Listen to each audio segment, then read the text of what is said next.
Olá, me chamo Raquel Rocha, sou graduanda de Ciências Naturais pela UEAP e sob a orientação da professora doutora Valdirinha Santos foi desenvolvido o projeto sobre a aplicação de imagens de satélite Sentinel-2 como subsídio à análise de processos costeiros na história do rio Oiapoque.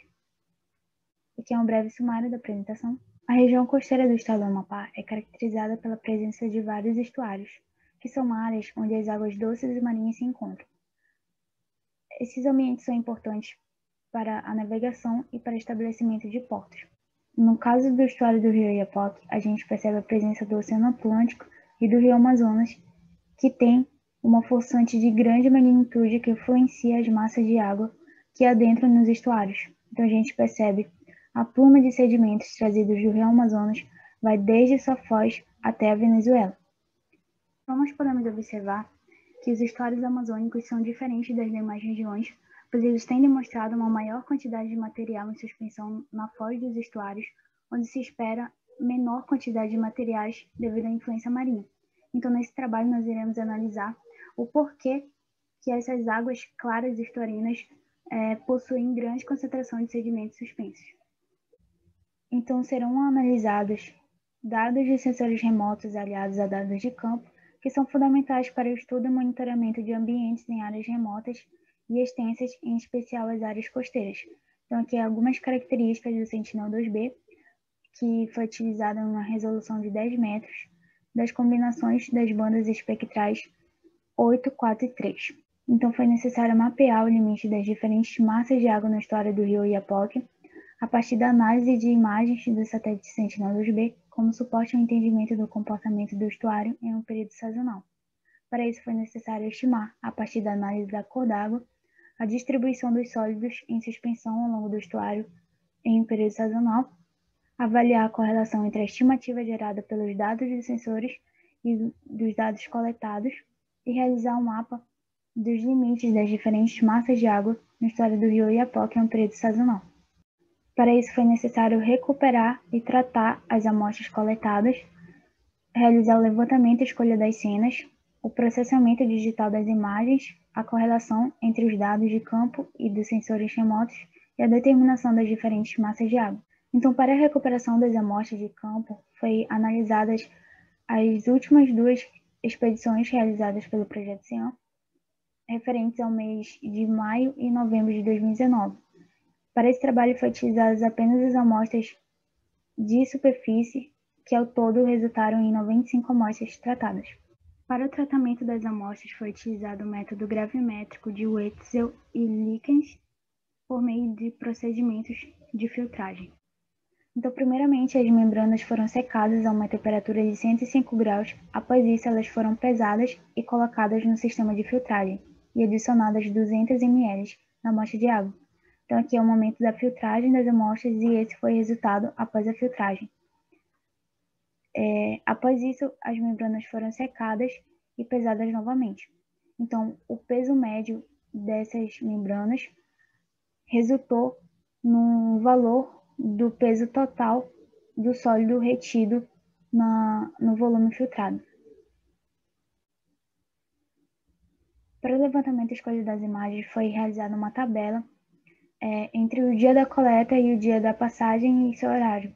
Então, a gente teve o critério da escolha com pouca concentração de nuvem das mesmas condições ambientais. Então, essas foram as imagens. A primeira é referente a maio de 2019, durante a maré de quadratura na baixa mar e num período chuvoso, por isso apresenta grande quantidade de nuvem. A segunda imagem é referente a outubro de 2019, durante a maré de Cisígia na praia-mar, durante a enchente. Então, para a correlação entre os dados de campo e os dados da imagem, foi analisada a curva de maré, referente ao dia da coleta e o dia da passagem. Então, a gente consegue perceber que elas ocorreram praticamente na mesma condição ambiental, durante o período chuvoso, na maré de quadratura, porém com uma pequena diferença. O dia da coleta foi realizado durante a praia-mar, então aqui no gráfico a gente consegue perceber que foi coletada após o estofo da enchente, enquanto que no dia da passagem ocorreu logo no início do estofo da enchente durante a baixa-mar. Então, isso pode resultar em uma baixa correlação entre os dados. Então, esta foi a imagem novamente.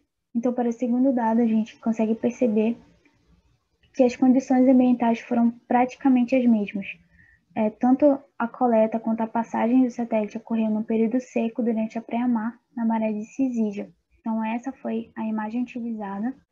Então, foi necessário criar a máscara para cobrir as nuvens e os continentes, para melhor visualização da concentração de sedimentos. Então, foi utilizado o algoritmo aplicado por Montagnier, especificamente para analisar a sedimentação em rios amazônicos.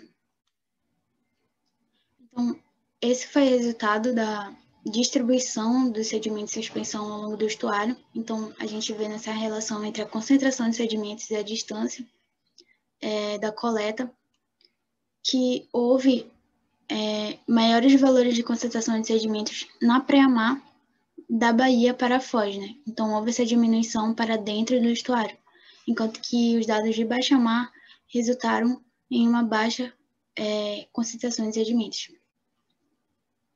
Para os dados de novembro de 2019, na maré de Cisídia, a gente observa que houve maiores valores de concentração na maré de baixa-mar, porém houve essa diminuição em relação à foz do estuário, enquanto que na maré de pré-mar houve maiores valores de concentração para dentro do estuário.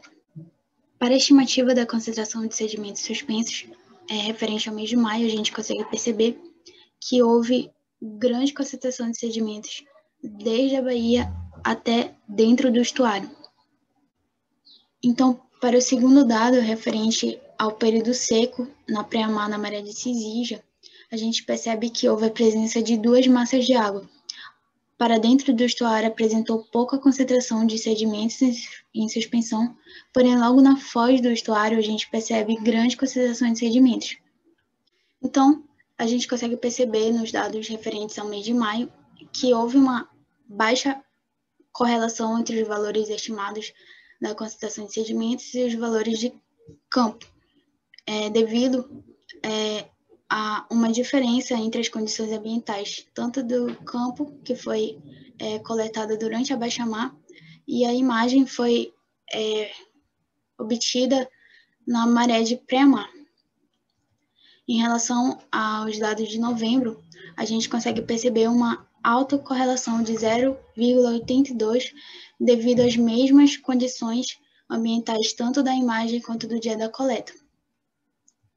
Então, para esse trabalho, a gente pôde concluir que a alta concentração de sedimentos suspensos na Bahia e na Foz indicam que o estuário está sob a influência da pluma do Rio Amazonas. Então, nessa imagem, a gente percebe que a pluma do Rio Amazonas adentra no estuário do Rio Oiapoque. Então, foi possível, através desse estudo, analisar toda essa distribuição dos sedimentos no estuário. Essas foram as referências citadas e os agradecimentos a todos que cooperaram com esse trabalho.